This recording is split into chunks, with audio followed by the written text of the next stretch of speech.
इनसे, उनसे या आपसे नहीं, डरते तो हम किसी के बाप से नहीं। अगर कोई टाइम मशीन हो और 92 में वापस जाने का मौका मिले तो वो गुंबद हम फिर से तोड़ेंगे, इस बार पूरा तोड़ेंगे, भगवान कसम मलबा तक नहीं छोड़ेंगे। अरे हम मक्का में मंदिर मांग रहे थे, हम मदीना में मंदिर मांग रहे थे, काबुल में मंदिर मांग रहे थे। आगे बढ़ो और गाड़ दो अहंकार की छाती में विजय का भगवा ध्वज। समर शेष है मेरे साथियों, अयोध्या तो झांकी है, मथुरा काशी। सरजू जलथल जलथल रोई, जिस दिन राघव हुए पराए, बिरहा के 100 पर्वत पिघले, हे रघुराई तब तुम आए। ये वही क्षण है निरंजन, जिसको दशरथ देख न पाए। आज 10 ये दिशाएं जैसे शगुन मनाए, राम आएंगे, नैना भीगे भीगे जाएं, कैसे खुशी ये छुपाएं, राम आएंगे। एक तरफ हम हैं, मैं और आप हैं, जिनसे श्री राम के आने की खुशी छुपाई नहीं जा रही, और दूसरी तरफ वो हैं कुर्ते पे जनेऊ वाले, जिनसे राम लला के बुलावे पे अयोध्या ना आने की वजह बताई नहीं जा रही। अच्छा मान लिया भैया बड़े लोग हैं, अब रिक्शा टेम्पू पे थोड़ी चलेंगे, वो है ना, जहाज वहाज पे आएंगे। अब तो मोदी जी ने अयोध्या में एयरपोर्ट भी बनवा दिया, अब काहे नहीं आया गया आपसे। लेकिन जब मैं सोचता हूं कि राम लला के बुलावे पे कुछ लोग अयोध्या क्यों नहीं पहुंचे, कुछ लोग, कुछ राजनेता, तो मुझे लगता है कि इसमें उनकी गलती नहीं है, उसमें गलती आप लोगों की है, अयोध्या वालों की है। जब आप रोज सवेरे उठ के हनुमान चालीसा पढ़ेंगे, भूत पिशाच निकट नहीं,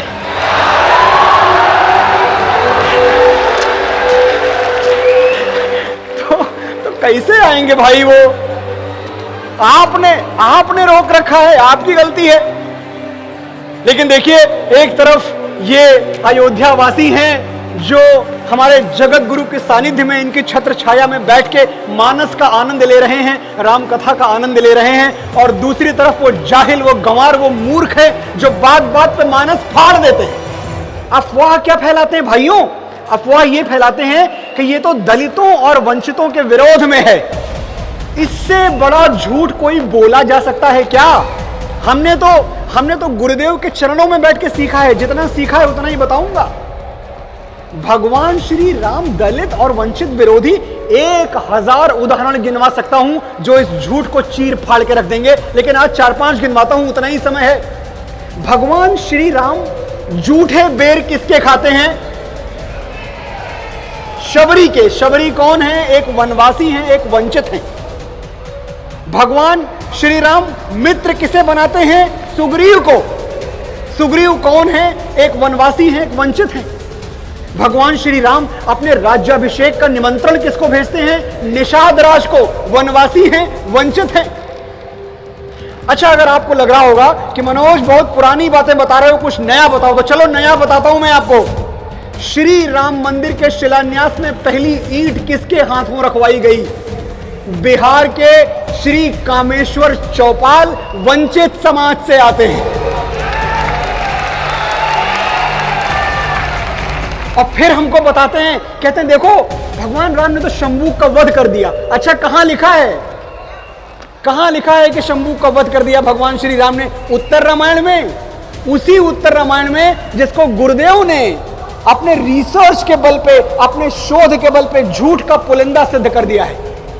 गुरुदेव ने ग्रंथ लिखे हैं जिसमें साफ साफ स्पष्ट तौर पर यह प्रमाणित किया गया है कि युद्ध कांड पे वाल्मीकि की रामायण समाप्त हो गई थी। उसके बाद जो लिखा गया वो राम की गरिमा को दूषित करने के लिए, कलंकित करने के लिए प्रक्षिप्त किया गया। वाल्मीकि ने कभी उत्तरकांड लिखा ही नहीं था।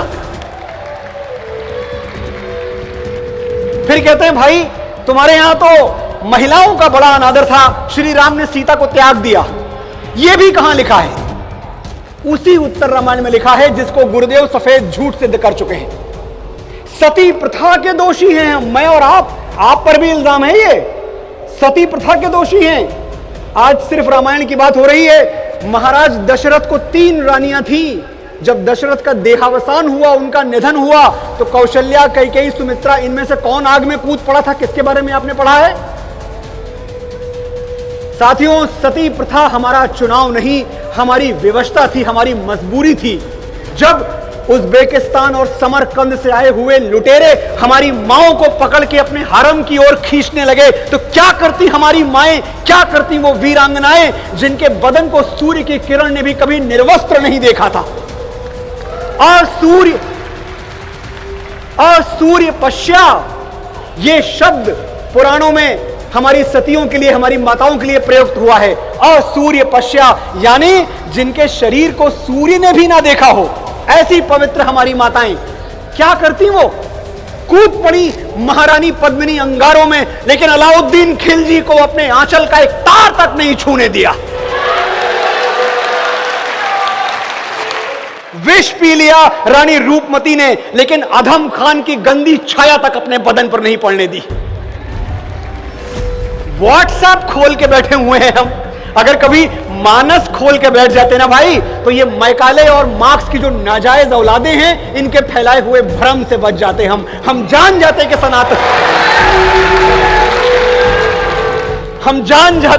सनातन क्या है। सनातन नदी की धारा है, ये कांटे से नहीं कटते, ये बांटे से नहीं बटते, नदी के पानियों के सामने आरी कटारी क्या। और पिछले कुछ दिनों में एक शब्द और हमारे बच्चों को, हमारे नौजवानों को गुमराह करने के लिए उछाल दिया गया है हवाओं में। रोज सुनता हूं मैं, हिंदू फोबिया। हिंदू फोबिया क्या है? हिंदुत्व का डर, यानी हिंदुओं से डर के रहो, हिंदू बड़े डरावने हैं। अरे भैया, हिंदू किसी को नहीं डराता। ये और बात है कि अब हिंदू किसी से डरता भी नहीं है। इनसे, उनसे या आपसे नहीं डरते, तो हम किसी के बाप से नहीं। हमें कहते हैं इनटॉलरेंट हैं। इन हिंदुओं में सहनशीलता की कमी है। कई बड़े बड़े न्यूज चैनल्स पे गुरुदेव जाते हैं, मैं देखता हूं, इनके समक्ष कुछ जाहिल बैठते हैं। इनकी ज्ञान, इनकी मेधा के सामने कौन टिक सकता है, लेकिन लोग बैठ के बोलते हैं कि अरे बड़े असहनशील हो गए हैं हिंदू, टॉलरेंस नहीं बची, इनटॉलरेंट हो गए हैं। अगर हम राम मंदिर पे अपना अधिकार छोड़ देते तो हम बड़े अच्छे हिंदू थे, बड़े शरीफ हिंदू थे। हमने छोड़ा नहीं, हमने कहा मंदिर हमारा है दो, तो हम पूरे हो गए, हम इनटॉलरेंट हो गए। चट्टान से चींटी तक में हम प्राण देखते हैं भाई, हम इनटॉलरेंट हैं। चींटी के पग नूपुर बांधो, वो भी साहेब सुनता है। हमारे जय भैया ने सुनाया था एक दिन आके मुझे मेरे ऑफिस में, और हम इनटॉलरेंट हैं। मैं महाराष्ट्र से आया हूं, नासिक है, संत नामदेव हैं, वहां हुआ करते थे। मैं तो मानता हूं कि ऐसी विभूतियां हमेशा होती हैं, इनके बारे में पास्ट टेंस में बात ही नहीं करनी चाहिए। संत नामदेव एक दिन भोजन करने बैठे, कहीं से एक कुत्ता आया और उनकी थाली से रोटी लेके भाग गया। कोई और होता तो कुत्ते के पीछे डंडा लेके भागता। संत नामदेव कुत्ते के पीछे घी की कटोरी लेके भागे, बोले प्रभु आज स्वर्ण रूप में आ गए हो, लेकिन इतना तो उपकार करो कि मेरे द्वार से सूखी रोटी खा के मत जाओ, मुझे घी तो लगा लेने दो प्रभु। ऐसी ममता, ऐसी करुणा, ऐसी ममता, नदियों को भी जहां माता कह के बुलाते हैं, इतना आदर, इंसान तो क्या पत्थर भी पूजे जाते हैं। अच्छा, मैं और आप कौन हैं? हमें इंटॉलरेंट कहते हैं, हम वही तो है ना जब रोज सुबह उठते हैं, आंखें खोलते हैं तो धरती पर पैर रखने से पहले धरती मां से क्षमा मांगते हैं कि हे मां, हम आपको अपने पैरों से स्पर्श कर रहे हैं, हमें क्षमा कर देना। समुद्र वसने देवी पर्वत स्तन मंडले विष्णु पत्नी नमस्तुभ्यम पाद स्पर्शम क्षमस्वमेव। हम ही तो कहते हैं ना। आज अगर मैं आपको सिर्फ राम की वंशावली गिनाऊं तो ये जो इंटॉलरेंस का झूठ है ना, ये चिथड़े चिथड़े होकर बिखर जाएगा। चलिए राम के पूर्वजों की ओर चलते हैं, देखते हैं उनकी वंशावली। महाराज शिवी राम के पूर्वज एक कबूतर की जान बचाने के लिए अपने बदन का मांस काट के तराजू के पलड़े पर रख देते हैं, और हम इंटॉलरेंट, हम में सहनशीलता की कमी है। महाराज दिलीप एक गाय की जान बचाने के लिए खुद को शेर के मुंह में झोंक देते हैं, शेर का निवाला बन जाते हैं, और हम में सहनशीलता की कमी है। गाय पूरी दुनिया के लिए पशु है, जानवर है। हम गाय को माता मानते हैं। 16,000 गौशालाएं हमारे देश में हैं जहां गाय की सेवा मां के समान होती है। हम इंटॉलरेंट हैं।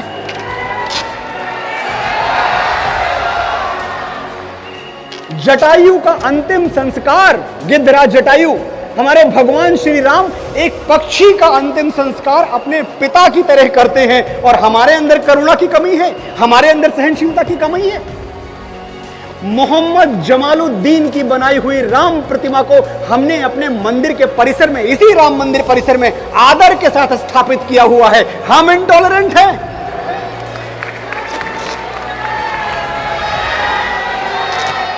बाईस जनवरी की प्राण प्रतिष्ठा का निमंत्रण सबको नहीं पहुंचा, बड़े बड़ों को नहीं पहुंचा।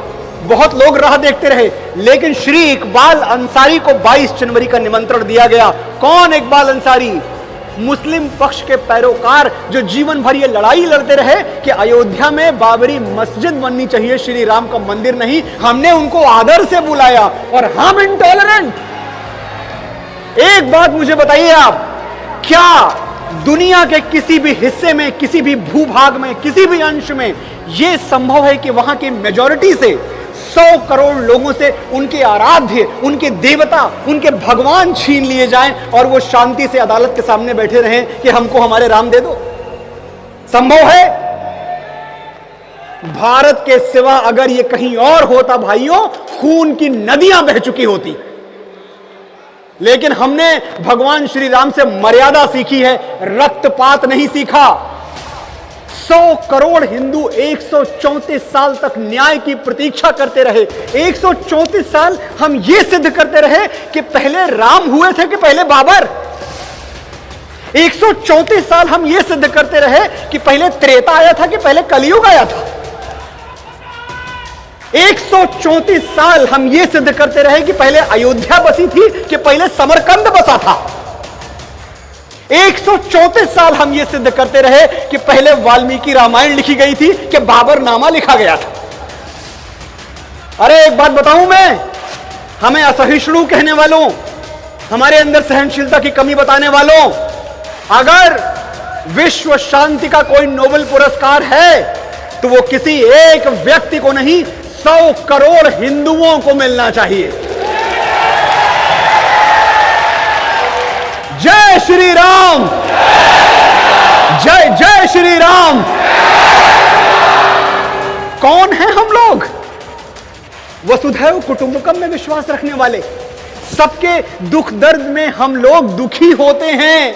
कोई जागे तो कहां चैन से हम सोते हैं। ठेस जिसको भी लगे, टूटते तो हम ही हैं। सारी सृष्टि के लिए अपने नयन रोते हैं। आज अयोध्या नगरी में खड़ी होकर पूरे दुनिया को, पूरे विश्व को, पूरे ब्रह्मांड को हिंदुत्व की परिभाषा बता रहा हूं, नोट कर ली जाए। जिसमें गिरती हैं सभी नदियां, वो सिंधु हैं हम। जिसमें गिरती हैं सभी नदियां, वो सिंधु हैं हम। सारी दुनिया को वतन कहते हैं, हिंदू हैं हम। अयम निजः परो वेति गणना लघु चेतसाम उदार चरिता नाम तू वसुधैव कुटुंबकम। हम ही तो कहते हैं। और जो हिंदुत्व पर उंगलियां उठाते हैं, हम श्री राम के वंशजों पर कलंक लगाते हैं। मैं समझता हूं, और हमारे गुरुदेव कहते हैं कि मनोज बेटा, इनसे क्रोधित होने की जरूरत नहीं है, इनको करुणा भाव से क्षमा कर दो, क्योंकि ये भगवान श्री राम के हाथ से छूटे हुए, डूबे हुए लोग हैं। इनको माफ कर दो, क्षमा कर दो इनको। जब समुद्र पे सेतु बन रहा था तो भगवान श्री राम एक शिला पर बैठे हुए देख रहे थे कि कैसे नल नील पत्थर उठाते हैं, समुद्र में डालते हैं और पत्थर तैरने लगते हैं।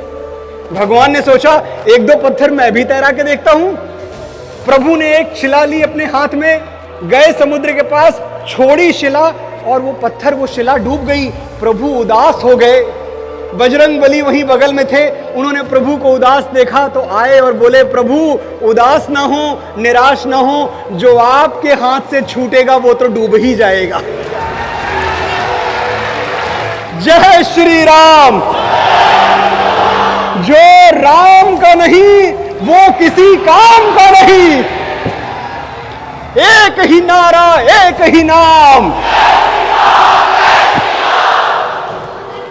अच्छा साथियों, मैं और आप आज यहां कितनी भी शांति की बात कर लें, कितना भी मानवता का मंत्रोच्चार कर लें, ये मोहब्बत की दुकान वाले बार बार हमें ये बताना नहीं भूलते कि भैया तुमने तो 6 दिसंबर 1992 को मस्जिद गिराई थी।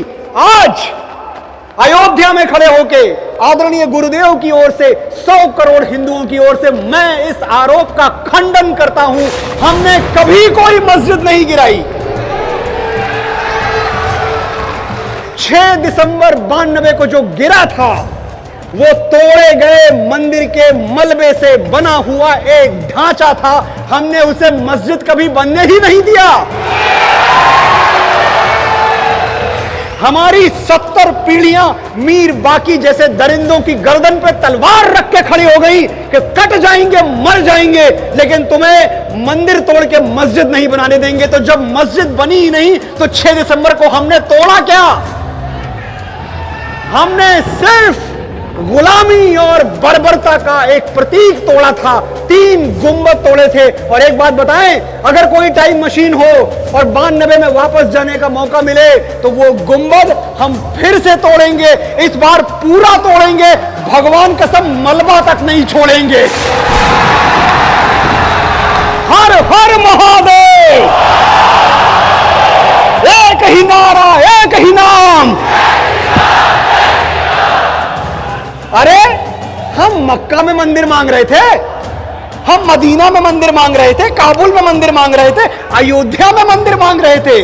यहां तो प्रेम से दे देना चाहिए था, हाथ जोड़ के दे देना चाहिए था कि भैया ये लोग बड़े शांतिप्रिय हैं, जब भी कुछ मांगते हैं मुक्का तान के, मुट्ठी तान के नहीं, हाथ जोड़ के मांगते हैं। इनके आराध्य का मंदिर है, इनको दे दो। फिर भी नहीं दिया हमने। हमारी पहचान क्या थी? शांति प्रियता। जीते हो किसी ने देश तो क्या, हमने तो दिलों को जीता है। यहां राम अभी तक है नर में, नारी में अभी तक सीता है। और बताए कोई हमको, मैं खुली चुनौती देके पूछ रहा हूं, गोपाल राम के नामों पर कब मैंने अत्याचार किए? गोपाल राम के नामों पर कब मैंने अत्याचार किए? कब दुनिया को हिंदू करने घर घर नरसंहार किए? कोई बतलाए काबुल जाकर मैंने कितनी मस्जिद तोड़ी? भूभाग नहीं, शत शत मानव के हृदय जीतने का निश्चय। हिंदू तन मन, हिंदू जीवन, रग रग हिंदू मेरा परिचय।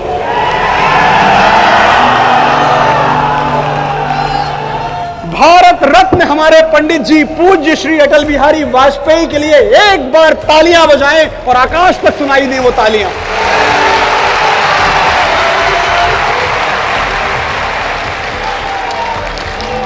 अटल जी 10वीं कक्षा में थे जब उन्होंने ये कविता लिखी थी, हिंदू तन मन, हिंदू जीवन, रग रग हिंदू मेरा परिचय। लेकिन तब से लेकर आज तक कुछ जाहिलों को इस कविता का मर्म ही समझ में नहीं आया, अर्थ ही समझ में नहीं आया कि पंडित जी कहना क्या चाह रहे थे।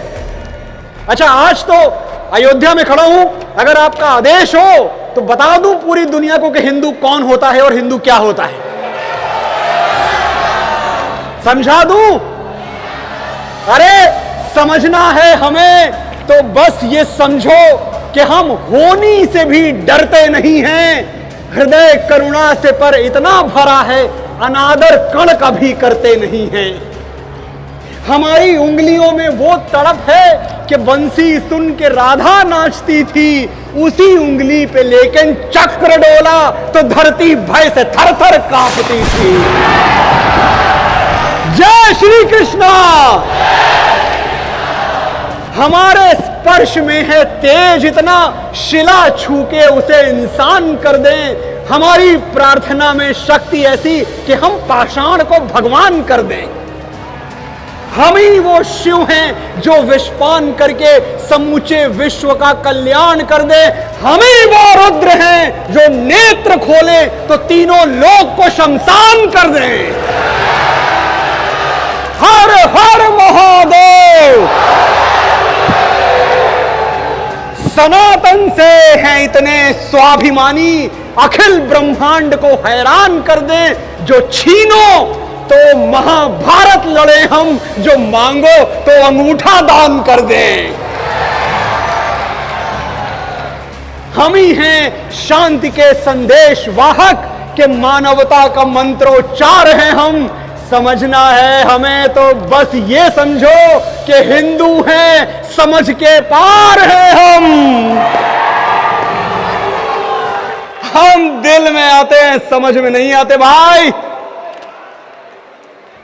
साथियों, राजनीतिक स्वतंत्रता, राजनीतिक आजादी तब तक अधूरी है जब तक उसमें सांस्कृतिक आजादी शामिल नहीं हो जाती। मैं ये समझता हूं 15 अगस्त 1947 को स्वतंत्रता के यज्ञ का शुभारंभ हुआ था। 22 जनवरी 2024 को इस महायज्ञ की पूर्ण आहुति होगी। हम पूरी तरह से आजाद हो जाएंगे। अच्छा, एक बात है, कहानी यहीं खत्म नहीं होती। मैं वीर भूमि अयोध्या में खड़ा हूं, इशारा करूंगा, शायद आप मेरी बात समझ जाएं। मां सरजू के आंसुओं पर अदालत ने फैसला सुना दिया, लेकिन गंगा और जमुना की आंखें अभी तक नम हैं भाइयों। हमारे राम लौट आए, लेकिन राम के आराध्य महादेव और कृष्ण अब तक निर्वासित हैं। अयोध्या के पत्थरों ने गवाही दी है। मुझे ऐसा विश्वास है कि इसी साल काशी के पत्थर भी गवाही देंगे। हर हर महादेव। अरे मस्जिद है या शिवाला, ये सच बता ही देंगे। पूछेगी जब अदालत, पत्थर गवाही देंगे। हम जोड़ने के कायल, तुम तोड़ने में माहिर। मेहमान तुमको माना और तुमने हमको काफिर। बस ये बता दो, खंजर क्यों पीठ में उतारा, क्यों सोमनाथ तोड़ा, मथुरा को क्यों उजाड़ा। शंकर का जुर्म क्या था, कान्हा ने क्या किया था, वनवास राम जी को बाबर ने क्यों दिया था। 1300 साल हमने यही सोचते गुजारे, क्यों गर्दनें उतारी, क्यों फूके घर हमारे। सारी जवाबदेही तय होगी धीरे धीरे, हर हर का नाद होगा गंगा नदी के तीरे। सोया हुआ सनातन चैतन्य है, सजग है, वो वक्त कुछ अलग था, ये वक्त कुछ अलग है। कब्रों से खींच कर हम लाएंगे सच तुम्हारे, आएंगे कटघरे में औरंगजेब सारा हिसाब एक दिन जिल्ले इलाही देंगे। पूछेगी जब अदालत, पत्थर गवाही देंगे। समर शेष है मेरे साथियों, अयोध्या तो झांकी है, मथुरा काशी बाकी है। बोलिए मेरे साथ, अयोध्या तो झांकी है, मथुरा काशी, मथुरा काशी, मथुरा काशी।